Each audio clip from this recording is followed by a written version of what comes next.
बिस्मिल्लाहिर्रहमानिर्रहीम। अस्सलाम वालेकुम। This is Sarwat Rashid and you are watching your own channel Epic Learning Hub. Dear students, आज के इस लेक्चर में मैं आपको मल्टीपल बार चार्ट या डायग्राम बनाना बताऊंगी। लास्ट लेक्चर में जो सिंपल बार चार्ट आपने बनाना सीखा, उसमें और आज के मल्टीपल बार चार्ट में एक माइनर सा फर्क। सिंपल बार चार्ट में एक वेरिएबल इन्वॉल्व होता है और मल्टीपल बार चार्ट में एक से ज्यादा वेरिएबल इन्वॉल्व होते हैं। बाकी इसकी कंस्ट्रक्शंस ऑलमोस्ट सेम है। चलते हैं बोर्ड की तरफ। मल्टीपल बार चार्ट, जैसे कि नाम से ही जाहिर है, मल्टीपल, एक से ज्यादा वेरिएबल इसके अंदर मौजूद होंगे, यानी 2 या मोर देन 2 वेरिएबल्स। क्वेश्चन की तरफ आते हैं। डेटा आपको नजर आ रहा है, 2 डेटा सेट है, 2 वेरिएबल्स हैं, चिकन और फिश की प्राइसेस आपको दी गई है, ठीक है। और जो डेटा है हमारे पास, दोनों वेरिएबल हैं, उसकी जो क्लासिफिकेशन की गई है वो टाइम के बेस पर की गई है। यानी इसका मतलब हुआ कि आपके डेटा की जो क्लासिफिकेशन है वो क्या है, टेम्पोरल बेस डेटा है। आप इस बेस पर डेटा की क्लासिफिकेशन हुई होती है, वो बेस हम एक्स एक्सिस पर लिखते हैं। तो इस वक्त यहाँ पर ईयर्स की बेस पर डेटा की क्लासिफिकेशन हुई है, यानी जो टाइम है हमारे पास वो हमें ईयर्स में दिया गया है। तो 2000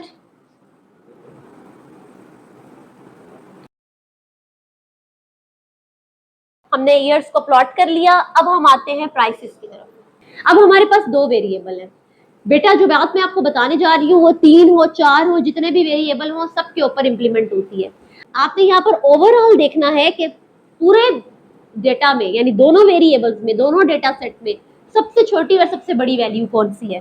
तो यहाँ पर अगर आप गौर करें तो आपकी सबसे छोटी वैल्यू है 30 और आपकी सबसे बड़ी वैल्यू है 90। अब आपने देखा कि आपकी छोटी वैल्यू डेटा की, दोनों डेटा सेट की 30 है और बड़ी वैल्यू 90 है।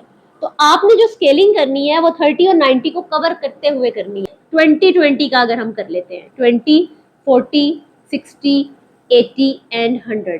तो आप देखें 1 2 3 4 5 और यहाँ पर है 1 2 3 4। तो एक अच्छी आपकी रेशो बन जाती है स्केलिंग करने के लिए। अब चूंकि यहाँ पर एक से ज्यादा बार्स बनने जा रही हैं, मल्टीपल बार्स बनने जा रही हैं, तो बेटा हर बार की जो लुक है उससे पता चलना चाहिए कि वो बार किसकी है, चिकन की कौन सी बार है, फिश की बार कौन सी है। तो इसके 2 तरीके होते हैं, या तो आप बार्स के अंदर लिख लें चिकन और फिश, या फिर आप यूं कर लें कि आप पैटर्न ड्रॉ कर लें। आप यूजुअली पैटर्न जो है ग्राफ के पास ड्रॉ करते हैं। चिकन के लिए और फिश के लिए, लेट्स सपोज हम चिकन के लिए यू लाइंस ले लेते हैं और फिश के लिए स्टेरिक क्रॉस टाइप हम ले लेते हैं, ठीक है जी। नाउ आपने सबसे पहले ईयर 2000 पे जाना है। आप इस ईयर पे आएंगे और इस ईयर में आकर आप चिकन के लिए बार खड़ी करेंगे। चिकन की अब प्राइस कौन सी है, 30।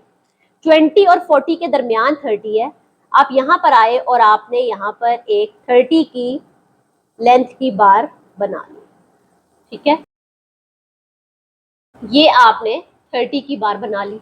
अब ईयर 2000 में ही फिश की प्राइस 60 है, तो बिल्कुल इसके साथ एडजेसेंट जुड़ी हुई आपने इसके साथ बनानी है, बिल्कुल 60 की लेंथ की। यानी आपने 60 की लेंथ की यहां पर बार बना ली, ठीक है बच्चों। अब आपने 30 का पैटर्न, यानी चिकन का जो पैटर्न था वो आपने क्या रखा हुआ है, यू स्लाइड लाइंस हैं आपकी, और जो फिश के लिए आपने pattern,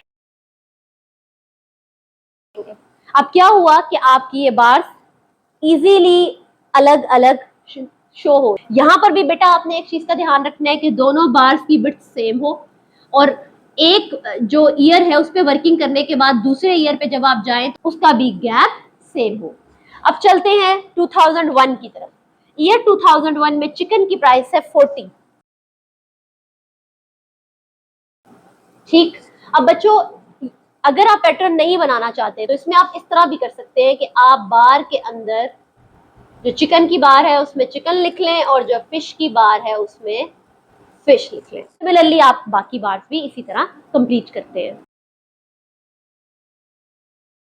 multiple bar chart concept हो गया है। अब आप अगर गौर से देखें तो इस चार्ट में मल्टीपल, एक से ज्यादा बार्स खड़ी हैं, that's why it is called multiple bar chart.